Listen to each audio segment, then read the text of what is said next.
Hello दोस्तों, आप सभी का एक नई वीडियो में स्वागत है। अगर आप या आपके परिवार में कोई भी पेंशन लेता है या फिर पेंशन लेने के पात्र हैं, जैसे कोई विधवा महिला है, वृद्ध व्यक्ति है या फिर दिव्यांग है, तो कोई भी है, ऐसे लोगों के लिए ये वीडियो बहुत ही महत्वपूर्ण है, क्योंकि सभी पेंशनधारियों के लिए बहुत बड़ी खुशखबरी निकलकर सामने आ रही है। वृद्ध, विधवा और विकलांग लोगों की पेंशन राशि बढ़ाकर देने की बात की जा रही है। पेंशन राशि में बम्पर बढ़ोतरी की जा रही है। अगर आप पेंशन लेते हैं, आप किसी भी राज्य से बिलोंग करते हैं, तो आप सभी के लिए केंद्र सरकार की तरफ से बहुत बड़ी गुड न्यूज़ है। आपकी जो बकाया पेंशन राशि है उसमें बढ़ोतरी की जा रही है। किस राज्य में कितनी राशि बढ़ाई जा रही है, ये सब हम आपको विस्तार से बताने वाले हैं। लेकिन इससे पहले दोस्तों, अगर आप हमारे चैनल पर नए हैं तो हमारी मेहनत को सपोर्ट करने के लिए और नई नई जानकारियों के लिए एक लाइक और एक सब्सक्राइब जरूर कर दीजिएगा। चलिए अब आगे बात करते हैं। केंद्र सरकार 26 जनवरी से पेंशन राशि को दोगुनी करने का ऐलान करने की तैयारी कर रही है। वित्त मंत्री का 28 राज्यों में आदेश जारी कर दिया गया है और जो वृद्ध, विधवा और विकलांग पेंशन मिलती है उसमें नए 11 नियमों में बदलाव किए गए हैं। जैसे ही नए नियम लागू किए गए हैं, उनमें से एक नियम ये भी है कि अब 26 जनवरी से पेंशन राशि में बढ़ोतरी की जाएगी। ऐसे में बहुत से लोगों का सवाल है कि बहुत से लोगों की 3 महीने की या फिर 5 महीने की पेंशन रुकी हुई है, उनको अभी तक पेंशन राशि नहीं मिली है। उनके लिए भी बड़ी खुशी की बात यह है कि पेंशन धारकों के खाते में आएंगे 6-6 हज़ार रुपये।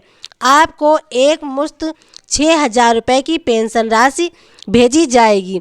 जिनकी ज़िंदगी का सबसे बड़ा सहारा पेंशन है, जिनकी दवा पेंशन से आती है, जिनकी आत्मनिर्भरता पेंशन से चलती है और उनके लिए पेंशन बुढ़ापे की आखिरी उम्मीद है, उनके लिए यह जानकारी साधारण नहीं है, क्योंकि ये सीधे आपकी पेंशन और आपके भविष्य से जुड़ी जानकारी है।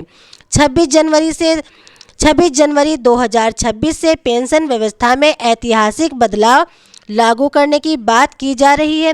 केंद्र सरकार ये बात कर रही है। देश के 28 राज्यों में इन बदलावों का असर देखने को मिल सकता है। अब पेंशन नाम के आधार पर नहीं, पुराने कागजों के आधार पर नहीं मिलेगी। नए नियमों में ये भी है कि आधार अनिवार्य है, बैंक खाता डीबीटी से लिंक होना चाहिए। डिजिटल सत्यापन के आधार पर तय होगा कि आपको पेंशन मिलेगी या नहीं।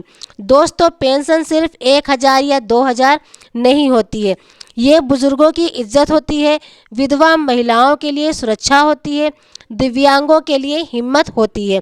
आज भी लाखों बुजुर्ग बैंक के चक्कर लगाते हैं, पासबुक अपडेट करवाते हैं और निराश होकर घर लौट आते हैं। कई माताओं की दवा, कई घरों में चूल्हा, कई घरों में बिजली का बिल इसी पेंशन से चलता है। केंद्र सरकार ने निर्देश जारी किए हैं जिनका रिकॉर्ड साफ है, सही है, जो वास्तव में पात्र हैं, जिनका सत्यापन पूरा है, उनकी पेंशन जारी रहेगी। कई राज्यों में पेंशन बढ़ाई गई है। अब पेंशन राशि को समझिए और नियम भी कई राज्यों में 1 हज़ार से 2 हज़ार बढ़ा करके जहां 1100 थी वहां 3 हज़ार रुपये बढ़ाई गई है और जहां 1 हज़ार रुपये थी वहां 2 हज़ार रुपये की गई है।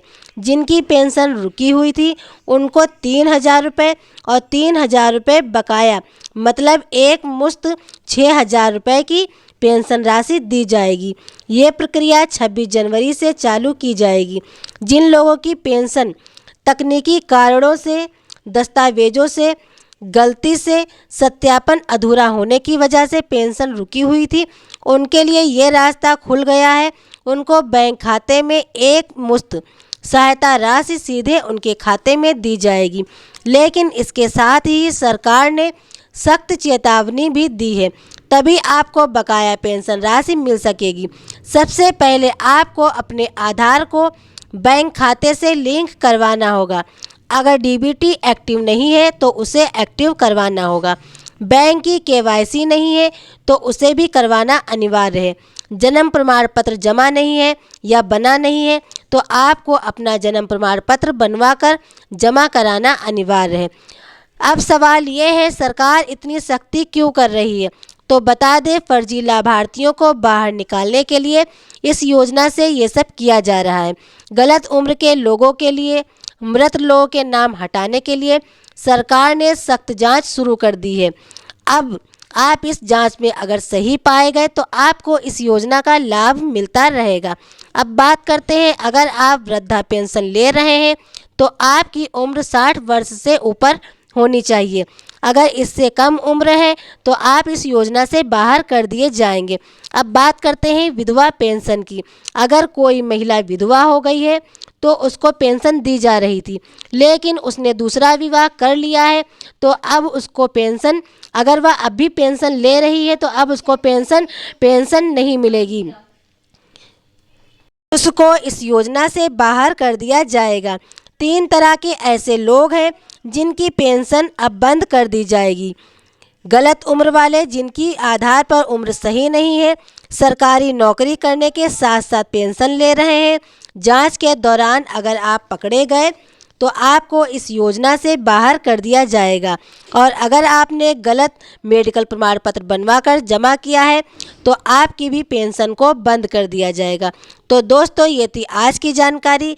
ऐसी ही नई नई जानकारियों के लिए, नई नई अपडेट के लिए हमारे चैनल को लाइक कीजिए, सब्सक्राइब कीजिए। मिलते हैं नई जानकारी, नई अपडेट के साथ। धन्यवाद।